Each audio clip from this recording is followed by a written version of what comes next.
I did what I wanted. You should know, right?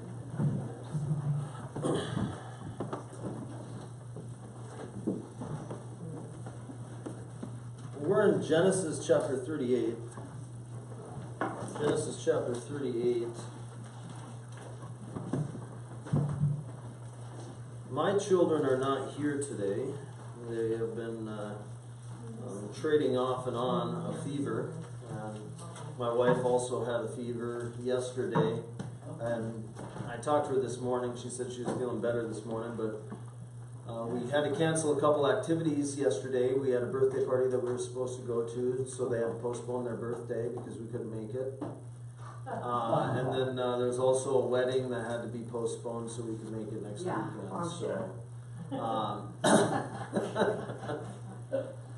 So we had to cancel a couple of events yesterday due to sicknesses. Genesis 38 is a very difficult passage to preach. Chapter 36 or chapter 37 introduces the story of Joseph. And then all of a sudden, after Joseph gets sold into slavery, we jump into the life of Judah. And this is a passage that, well, when we read through it, you'll understand why it is so difficult to preach this message.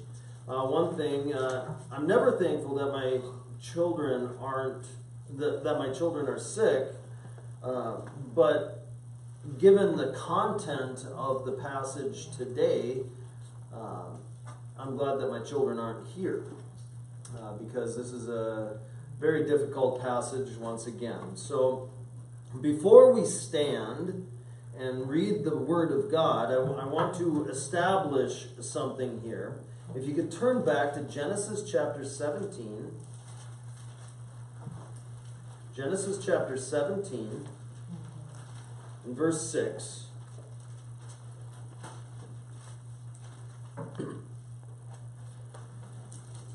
Genesis chapter 17 and verse 6, it says, "And I will make thee exceeding fruitful, and I will make nations of thee, and kings shall come out of thee." Now this is a promise that's given to Abraham, that kings are going to come out of his line.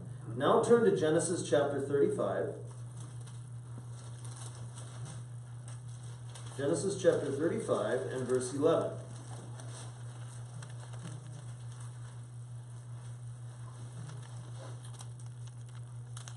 This is to Jacob. It says, "And God said unto him, I am God Almighty.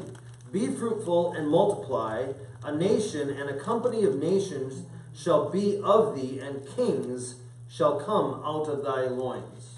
So we have Abraham, then you have Jacob, and then you have, if you turn to Genesis chapter 49,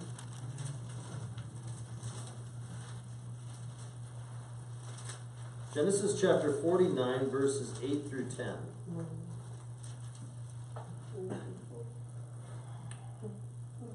It says, "Judah, thou art he whom thy brethren shall praise. Thy hand shall be in the neck of thine enemies. Thy father's children shall bow down before thee." What's that saying? Thy father's children shall bow down before thee. So his brothers. His brothers will be bowing down to Judah. Verse 9, "Judah is a lion's whelp. From the prey, my son, thou art gone up. He stooped down, he couched as a lion, as an old lion, who shall rouse him up? The scepter shall not depart from Judah." Now this is a prophecy. "The scepter shall not depart from Judah, nor a lawgiver from between his feet, until Shiloh come, and unto him shall the gathering of the people be." And so we understand this as a prophecy that Jesus Christ is going to be coming out of the line of Judah. Now we're studying Joseph. Joseph is Judah's brother. If I had to choose who the line Christ was going to come out of, I would not choose Judah. I would have chose Joseph. And to understand this a little better, why I would not choose Judah is if you go back to chapter 37, verse 26, it says, "And Judah said unto his brethren, What profit is it that we should slay our brother and conceal his blood? Come, let us sell him to the Ishmaelites, and let not our hand be upon him, for he is our brother in our flesh." And his brethren were content. Judah is one that spurred the interest of his brothers to sell Joseph into slavery. Now we come into chapter 38, and right after Judah and his brothers sell Joseph into slavery, it goes into chapter 38, and we see in the first verse that Judah departs from his brothers. He does not go back to his dad. He departs from his brothers, and he goes into the land of Canaan. And at that point, I would like all of us to stand for the reading of God's word. We are going to get into the preaching of the message. Now keep all that stuff in mind concerning this passage. And as we are reading through it, consider what's going on. Okay? And I'm going to explain it afterwards, but just consider as we're going through it. Verse 38, verse 1. "And it came to pass at that time that Judah went down from his brethren," so he left his brethren right after the sale, "and turned into a certain Adullamite, whose name was Hira. And Judah saw there a daughter of a certain Canaanite." Now keep track of that Adullamite Hira, because he's mentioned 3 times in here. Verse 2, "And Judah saw there a daughter of a certain Canaanite, whose name was Shua. And he took her and went in unto her. And she conceived and bare a son, and he calleth his name And she conceived again and bare a son, and she called his name Onan. And she yet again conceived and bare a son, and called his name Shelah. And he was at Chezib, that's a good way to pronounce it, when she bare him. And Judah took a wife for his firstborn, whose name was Tamar. And Judah's firstborn, was wicked in the sight of the Lord, and the Lord slew him. And Judah said unto Onan, Go unto thy brother's wife, and marry her, and raise up seed to thy brother. And Onan knew that seed should not be his. And it came to pass, when he went in unto his brother's wife, that he spilled it on the ground, lest that he should give seed to his brother. And the thing which he did displeased the Lord, wherefore he slew him also. Then said Judah to Tamar, his daughter-in-law, Remain a widow at thy father's house till Shelah, my son, be grown. For he said, Lest peradventure he die also, and his brethren did, as his brethren did. And Tamar went and dwelt in her father's house. And in the process of time, the daughter of Shua, Judah's wife died.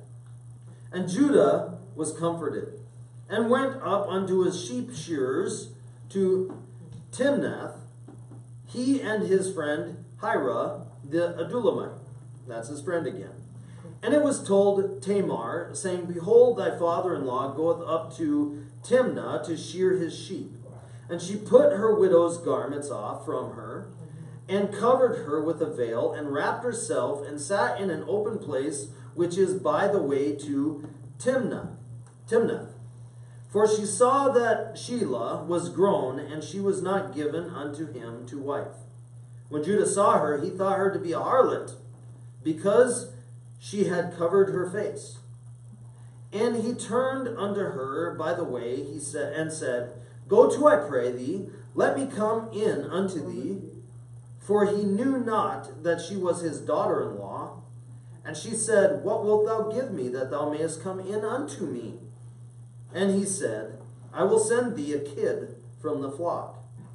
And she said, Wilt thou give me a pledge till thou send it? And he said, What pledge shall I give thee? And she said, Thy signet, and thy bracelets, and thy staff that is in thine hand. And he gave it her, and came in unto her, and she conceived by him. And she arose and went away, and laid by her veil from her, and put on the garment of her widowhood. And Judah sent the kid by the hand of his friend, the Adullamite, to receive his pledge from the woman's hand, but he found her not. That's his friend again. Then he asked the men of that place, saying, Where is the harlot that was openly by the wayside? And they said, There was no harlot in this place. And he returned to Judah and said, I cannot find her. And also the men of the place said that there was no harlot in the place. And Judah said, Let her take it to her, lest who be shamed? Lest we be shamed. And Judah understood what he did. Behold, I sent this kid, and thou hast not found her. And it came to pass about 3 months after that it was told Judah, saying, Tamar, thy daughter-in-law, hath played the harlot, and also behold, she is with child by whoredom. And Judah said, Bring her forth, and let her be burned.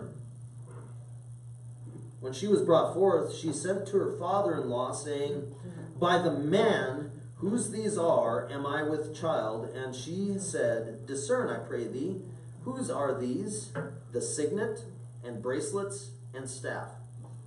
And Judah acknowledged them, and said, She hath been more righteous than I, because that I give her not to Shelah my son. And he knew her again no more. And it came to pass in the time of her travail, that behold, twins were in her womb. And it came to pass, when she travailed, that the one put out his hand, and the midwife took and bound upon his hand a scarlet thread, saying, This came out first. And it came to pass, as he drew back his hand, that behold, his brother came out, and she said, How hast thou broken forth? This breach be upon thee. Therefore his name is called Pharez, and Pharez means breach. And afterwards came out his brother that had the scarlet thread upon his hand, and his name was called Zerah. Father, I thank you for your word, and I just pray, Lord, that you would help us to understand this passage. It is a difficult passage, and please help me to make sure everybody is clear in the understanding of this. And I just pray, Lord, that you would take away all distractions, that the clarity might be upon the people's heart today. In Jesus' name and for his sake, amen. Thank you. You may be seated.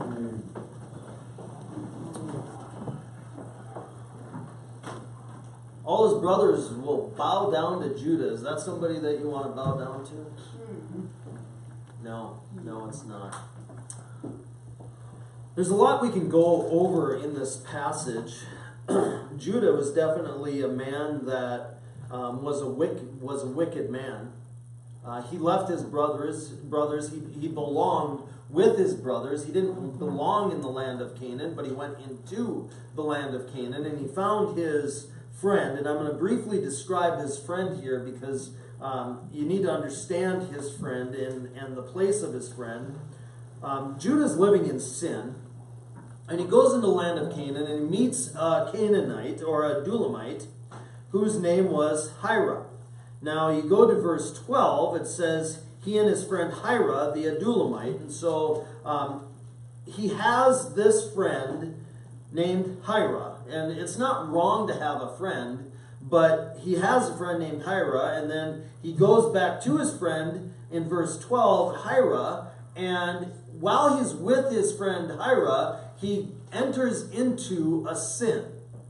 Now, his friend is one of those friends that, well, I'll just look the other way. I'm not going to say a word. You want to do that? Just go do that. You ever hear the term, what happens in Vegas stays in Vegas? Mm-hmm.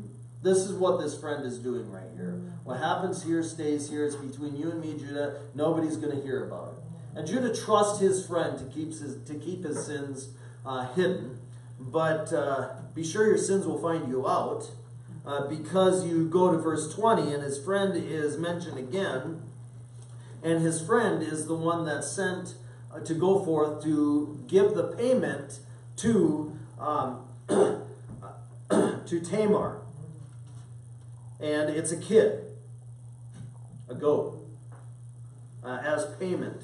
And the Adulamite can't find her, and so Judah recognizes the sin that's involved in this whole thing and how he should not have been doing what he was doing. And verse 23 says, stop trying to find her.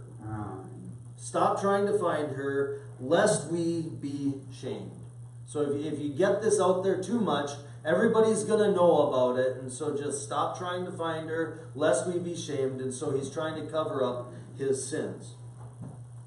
Now, getting into this passage, like I said, there's different areas that we can focus on. Some people focus on the royalty that comes out of Judah's line. But I believe that is the case. But there's a greater theme that's throughout this. And the greater theme is the value God places on a woman. The value God places on a woman. Because there's a business transaction in this. There's a business transaction in this, and there's a certain value that God places on a woman. So what is that value? And that's what I titled this sermon, is the value God places on a woman. Now I'm going to say some hard things, but it's all going to come together at the end. And so bear with me. Some of the things might be hard to hear, but they do come together at the end, so you would be able to understand them if you don't understand them right away. Entering into the introduction, it is said that men are guilty of looking at pornography, and women are guilty of committing pornography. I'm going to say that again. It's said that men are guilty of looking at pornography, and women are guilty of committing pornography. Men's brains and women's brains, they work differently. Men are based upon sight and the stimulation of the eyes. Women are based upon, how do you treat me? And so a man's brain, they can look at a woman and say, that woman looks good, and they will be stimulated by that woman, while the woman looks at a man and says, I wonder how he will treat me. I want him to treat me good. So a woman's decision in a husband, yes, looks do have a role in it, because you don't want to marry somebody ugly. I just said that. But looks do have a role in it. But a woman will look for a man that's going to treat her right, and that's what the woman looks for. A man, yes, the man wants somebody that treats him right, but he's mainly looking for somebody that looks good. Are you beautiful enough for me to marry you, spend the rest of my life with?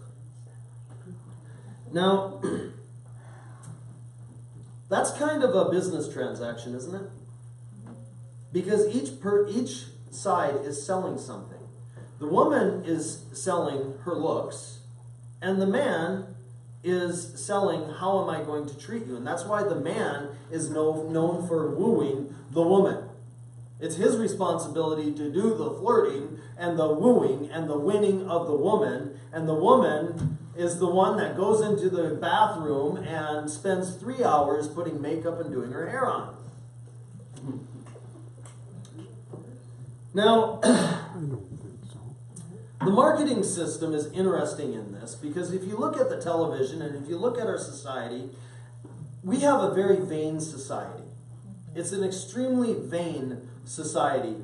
Women are marketed with what? Makeup? Clothing? And what is makeup for? What's the purpose of makeup? To make you look more attractive, right? Why would you want to look more attractive?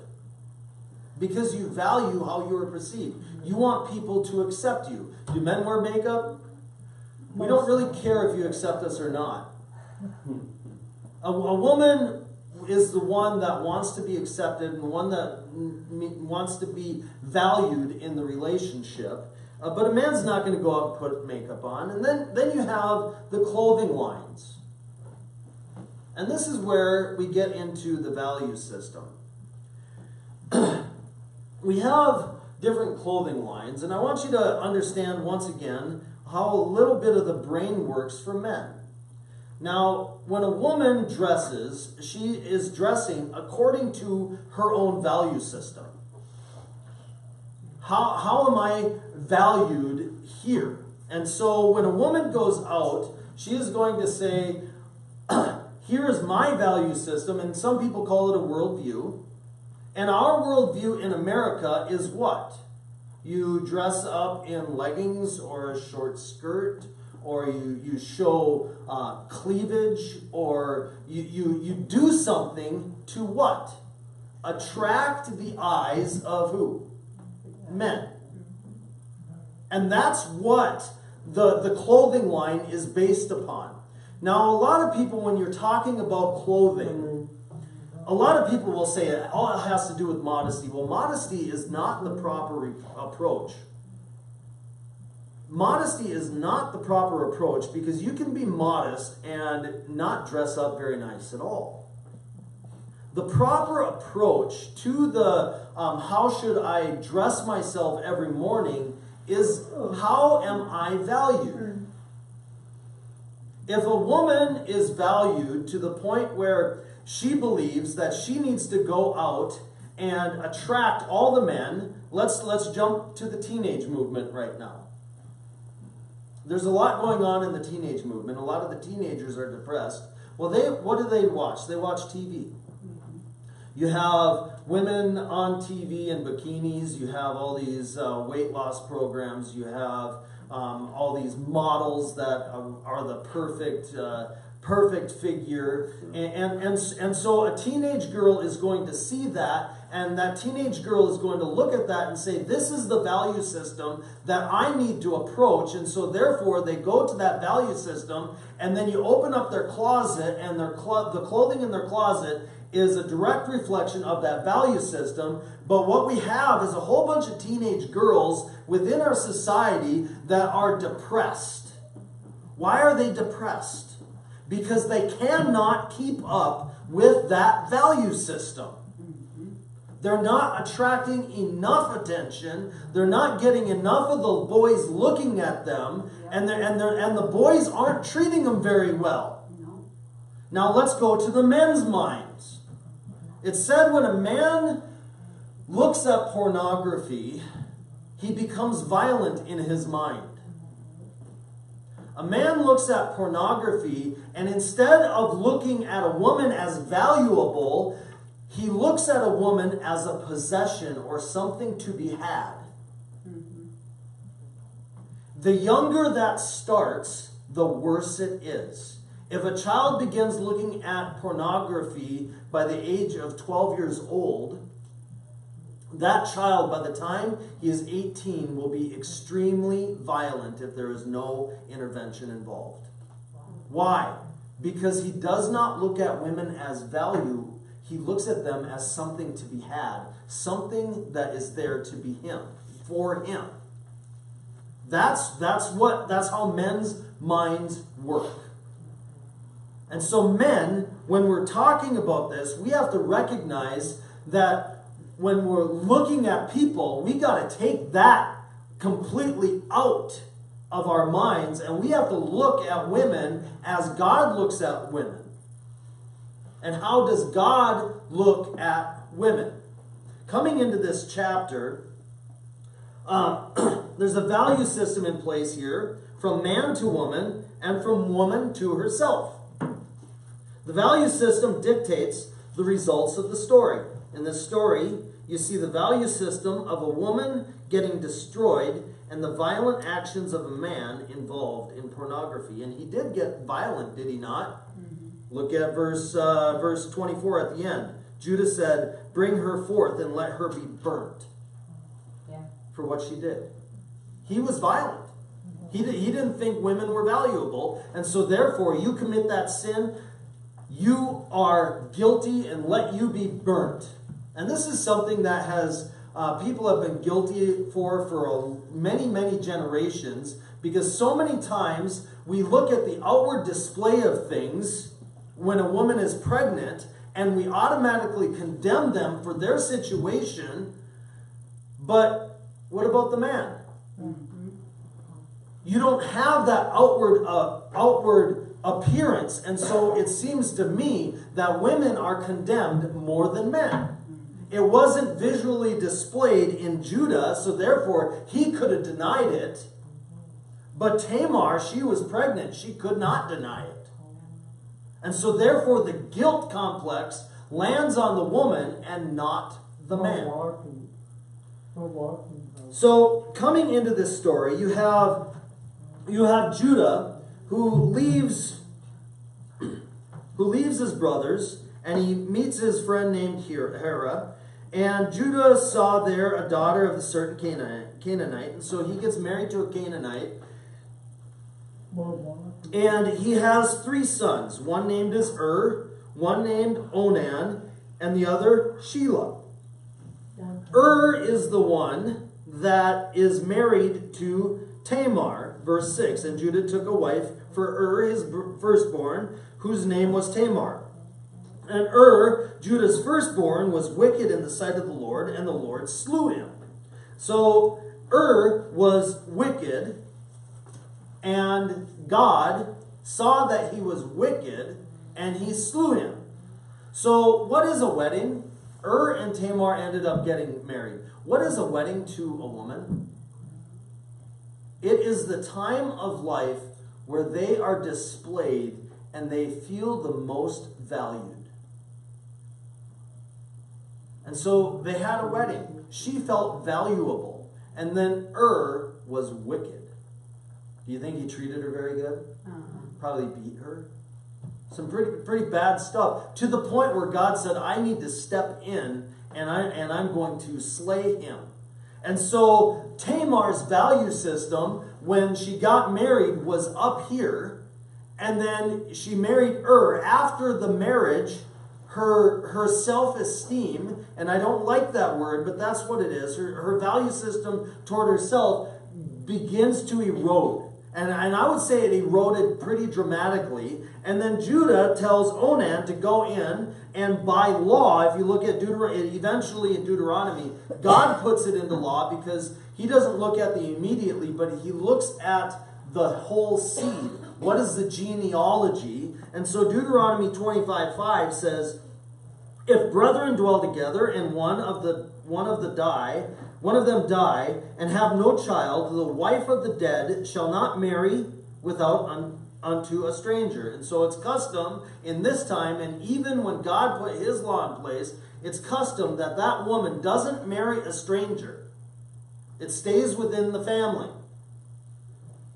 Her husband's brother shall go in unto her and take her to him to wife, and perform the duty of a husband's brother unto her. And so it was the brother. Now this is gross, but this is the way it was, okay? So just bear with me. It's the brother's responsibility to go in unto the dead brother's wife, the widow, and perform his duty that she has children, not under his name, but under her name, because God cares about the lineage of the family. But Onan, what did he do? Verse 9, and Onan knew that the seed should not be his, and it came to pass when he went in unto his brother's wife that he spilled it on the ground, lest that he should give seed to his brother. Okay, so Onan doesn't like his brother. He thinks this isn't my responsibility. If my brother wanted a seed, he should have been performing this duty. He should have done what was right, and therefore the kid should have been his. I'm not going to perform his duty, but since the opportunity is here, I'm going to take advantage of Tamar. Mm-hmm. And he goes in and takes advantage of his sister-in-law. Mm-hmm. And that's where I'm going to leave that there because you can read it. Yeah. Verse 10, and the thing which he did displeased the Lord, wherefore he slew him also. Now you have Tamar, wedding day, most valuable, husband that probably beat her and made her feel discouraged, terrible, used. And then all of a sudden you have his brother that comes in and uses her for his pleasure. So can you see her value system dropping here? It's happening. Okay? And then Judah recognizes that God slew Onan also, because that was a great sin to God. And so God slew Onan. So Judah says to Tamar, you need to go to your father, because my last son, Shelah, isn't old enough right now to be married. And so go to your father, and when he gets old enough, I will send him to you, and he can be your husband. And so she goes to her father. And she waits. And she waits. Years pass. And she waits. She recognized that Shelah is now old enough, and she waits. And she waits. And Judah never sent Shelah to go to Tamar. And so now you have a father-in-law that is looking at the daughter-in-law in disgust. So once again, she's knocked down. Her self-worth is being diminished. And she has no self-esteem anymore. Once again, I don't like that word, but that's kind of what it is. She has no value system. That's better. So what does Tamar do? Judah's wife dies, and then he ends up going to Timnath with his friend. And in Timnath, Tamar hears about Judah going to Timnath, and so she takes off of her widow garb, off her garments, and she puts on the clothing of a harlot. And she goes and sits out there.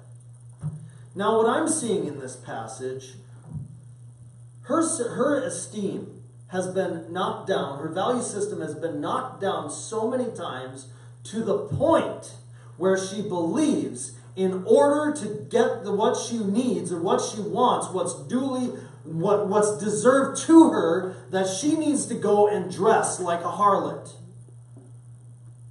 Now I have to ask, and I need you to think about this, why do people dress the way they dress? Why do people dress the way they dress? It's because nobody loves them. Or they believe that nobody loves them. Fathers don't take the time to take their daughters on dates. Men in the school, boys in the public school district, are so consumed with pornography because of the smartphones that they look at the women as possessions and not a valuable commodity. That's right. And so the women end up saying, well, I need to bring my value system up, and they go to what's out there, what they're competing with through the television, and they begin to dress down and down and down until they're wearing short skirts. They're doing whatever it takes to get the eyes of the men. That's what's happening, and they're getting discouraged, they're getting depressed, and many of them are even on the verge of suicide because of this value system. So she goes and she dressed up as a harlot, and Judah comes along and says, why don't you come into me? He wants her. And so she says, what's the cost? What are you going to pay me? And so this is a value system, right? When somebody says, I will give you this for that, they're saying that is valuable, right? Or this is the level of value. And so you have Judah says, I'll give you a goat.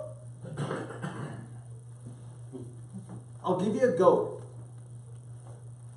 And Tamar says, okay, but in the meantime, I want something, since you don't have a goat here, I want something. I want your signet ring, I want your bracelet, and I want your staff. And now Judah would have rubies and whatnot in this. And so she was saying that my value system is a little bit higher than what you're telling me my value system is. However, we have to understand something.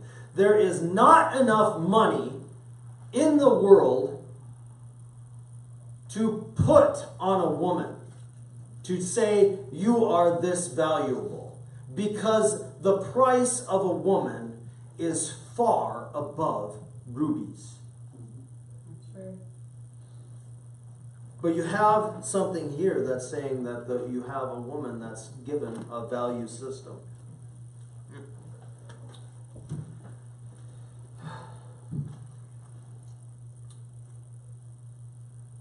So he goes home. And he learns that his daughter-in-law is pregnant. And he says, bring her here and she's going to be burned. Well, he just sent his brother into slavery. He looks at women in disgust. He looks at them as possessions and not people. He says women have no value whatsoever. And so therefore, it's not going to be too much just to bring her here and let her be burned. I'm guilty of the same sin, but she shows it. So let her be burned. She's part of my family. Let her be burned. And so she comes back and says, here's what, you tell me whose children these are, and gives him the ring, gives him the bracelet, and gives him the staff. And then he says, you are more righteous than I. That doesn't say that she's righteous for doing what she did. You are more righteous than I. I am the one that's guilty of the sin. You're guilty of a sin, but it's a lesser sin than I mean, they're both terrible. Mm-hmm. It's awful that a society, that a person can get to the point where she has to sell herself just to get the attention of a man. Now, we look at that, we call a harlot or a whore or a hooker or whatever you want, or whatever name that you want to put on it, we say that they are only that unless there's a transaction of money. No. There's other sorts of transactions. There's a transaction for affection.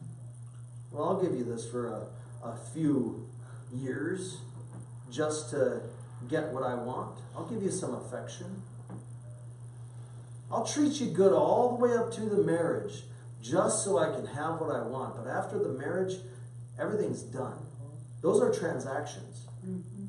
And that's a value system being placed upon the woman's life.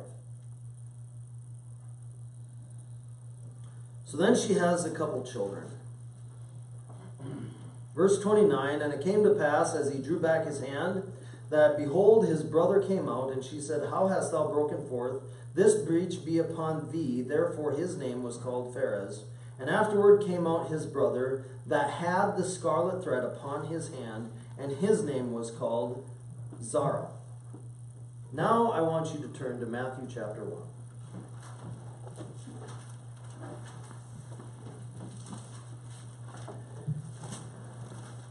Matthew chapter 1.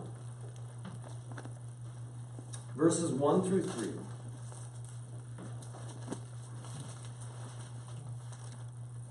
It says, the book of the generation of Jesus Christ, the son of David, the son of Abraham.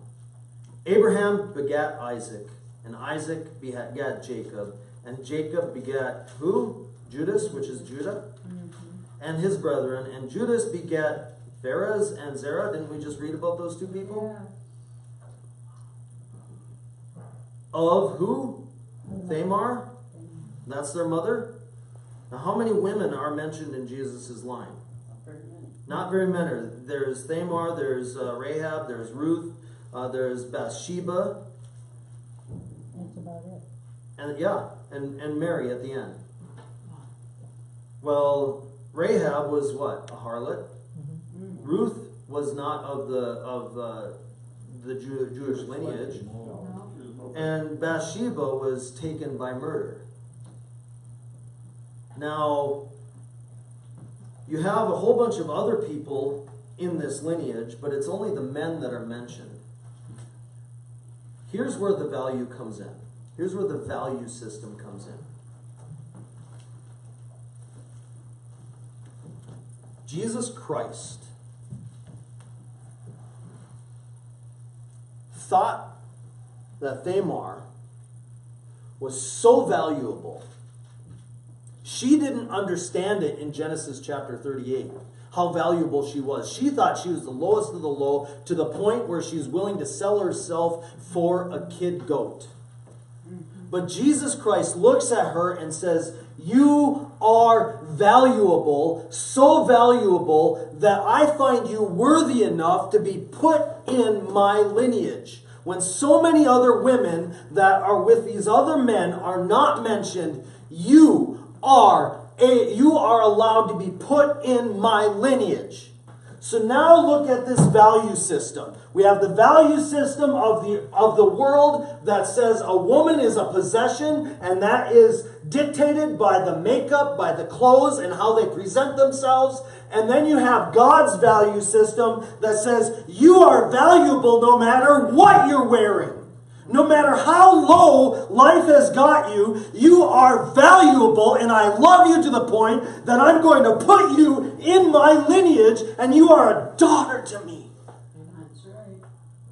We have a bunch of women in our society. It's affecting our marriages. It's affecting our daughters. And I'm looking at this. I'm a dad. I have 3 daughters. I want them not to understand the modesty. Yes, that's part of it. But I want them to understand how valuable they are to God, because in that will dictate how they dress. If they're trying to please God, then they are not going to be going out looking like the rest of America. They are going to have the proper clothing on.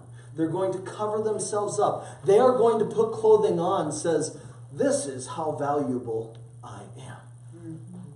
When I was in Oklahoma City, I was at a gas station on 10th Street, about 3 blocks or 4 blocks from the college bad area. It was about 6:30 in the morning. I needed to be classed by 7:30. I was filling up my tank, and it's just a corner gas station across 10th Street. A truck parks. A woman gets out, and she starts running towards me. And she has a skirt on to right here, and she looks like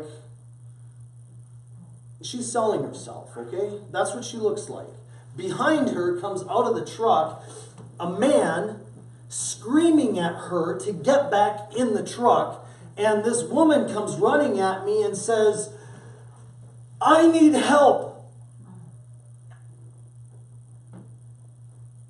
To my shame, I got in my car and I left. Oh, no. And what caused me to do that? It was that not completely understanding God's value system upon women.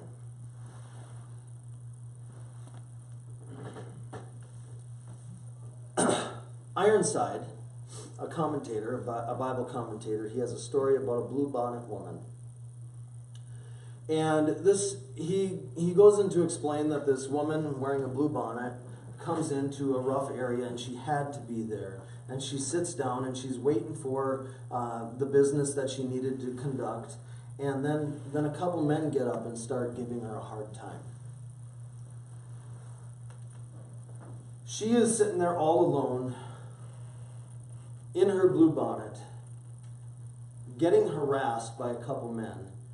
And everybody else, all the other men in the room, get up and come to her aid and protect her. Now, I teach my children that there's different types of strength. There's the physical strength, as far as weightlifting and being able to protect yourself physically, but there's also a moral strength. There's a moral strength where if you dress appropriately, you have the strength of everybody else in the room. And so with that strength, this bluebonnet girl, because she was addressed appropriately, she got the help of everybody else. What is the difference between my first story and the bluebonnet girl? I looked at the woman at the gas station and I said, this is your line of work. You're getting yelled at, you're getting screamed at, you're only inviting me into trouble, and so therefore I'm going to get in my car and I'm going to go. The bluebonnet girl, she recognized that she was valuable, and so she was dressed appropriately, and so therefore all the other men in the room came to her aid in the time of trouble. It's the value system. We have women in this country, they're getting beat, they're getting looked down upon. You go on some of these police calls with domestics. It's terrible what we see out there. Why is that? Because our society has bred a society, a marketing society, a consumer society, through makeup and through clothing and through the love scenes in movies, that have degraded the value system so much that men no longer treat women like they should treat women. That is what's happening. That's what has happened here to Thamar, where she is so degraded that she says, I'm only worth a goat. I'm worth nothing. Men, how do we approach somebody that isn't dressed appropriately? Do we go up and say, you need to dress appropriately? No. Because the reason she is dressed the way she is dressed is because of the value system she places upon herself. So we need to be acting out in compassion and love and teaching that person that she is valuable through Christ's eyes. Because if we look at her through Christ's eyes, we're not going to look at her how she sees herself. We're going to look at her as somebody that's created in the image of God, that Jesus Christ came to this earth and died for, and wants to have a communication, wants to have fellowship with, and wants her specifically to be in heaven with him. What happens if somebody comes to church and they're not dressed appropriately? Do we say you need to dress a little bit more modestly? No. That person, we have to recognize, has probably been beat down so much in their lifetime that they come to church and they say, this is the value system I have because nobody gives me any respect. This is what society is doing. And so therefore I'm going to come to church and I'm going to dress like this because that's the way people treat me. And what we need to do as a church is we need to reach out to them and we need to love them and we need to teach them not necessarily what to wear. That will come. But we need to teach them that God sent his son to die for you. And when they start realizing that, their value system will go from the dirt and it will start coming up and they will realize, I got a God that loves me and I'm going to dress like it. Do you understand? That's what's going on here. That's what's going on in America. We have a value system that has degraded women to their mere possessions and things to be had. But that's not what God has. That's not what God has in mind. God says, I love you. I love you. But not only that, he didn't just love Tamar, but he loved Judah. The line went through the line of the tribe of Judah. No matter what happens, God's promise will come through. No matter what we do, no matter what sin we're involved in, God's promises will come through. If would have been responsible, would have been doing what God would have wanted, name would have been mentioned in Matthew. If Onan, the second son, was doing what he was supposed to do, his name would have been mentioned in Matthew. But they're omitted. Why? Because they weren't obedient. So we have the choice. God's grace is sufficient to work through any situation. We have the choice to either be involved in it or be separate from it. And that has to do with, are we obedient to God or are we disobedient to God? Judah was disobedient. God worked through him anyway. But his two sons, they aren't mentioned. One of them spilled his seed. Says, I don't want to be part of Christ's lineage. Why? Because the value system of the woman was so low that they didn't respect them. So we have to understand that this passage, chapter 38, like I said, there's a lot more to be preached in this, but this is where I believe that God was leading me. We have to look at women as they're valuable, because if we don't, that's where all the depression comes from. And if you're a woman, recognize that you yourself are valuable to God. And live like it. Because you're far above rubies to him. Ruby is just an inanimate object to him. You are a live soul needing to be loved. And God says, I want to be that person. Let him love you. And through us, let us love others. Father, I thank you for this passage. I mentioned to some people that it's a very difficult passage to preach, and it is. But it's true.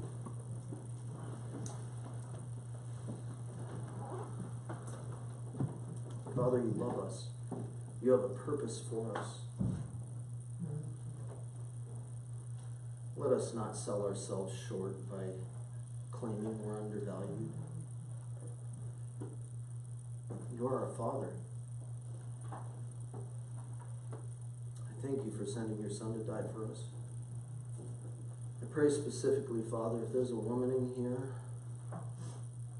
that thinks she's undervalued, let her recognize that Jesus loves her. Jesus loves specifically her. If she feels neglected, if she feels discouraged, if she feels like she needs to get attention through other means, forgive us as men for creating this scenario. I pray, Father, that we as men would be able to look at women as valuable people, not as objects, not as possessions to be had, but individuals with rights, that we may love them, that we might take care of them, that they shouldn't have to seek for acceptance. We ought to give it to them. And help us to show the love of Christ to them. That if there is somebody that thinks that she's not valuable, if we've treated somebody that to the point where she's discouraged, if anything, Father, I'm just thinking of things, and please, I ask you to forgive us, and all things work together for good for those that love you, and we love you, and we want you to work through this situation and help us to repair relationships, help us to love other people, and help us, if we see somebody that feels like they're undervalued, let's say Christ loves you and you are valuable to him. God, help us. Help us wicked, sinful men. In Jesus' name and for his sake, as the instruments begin to play, the altar is open. If you have business to do with God, please do.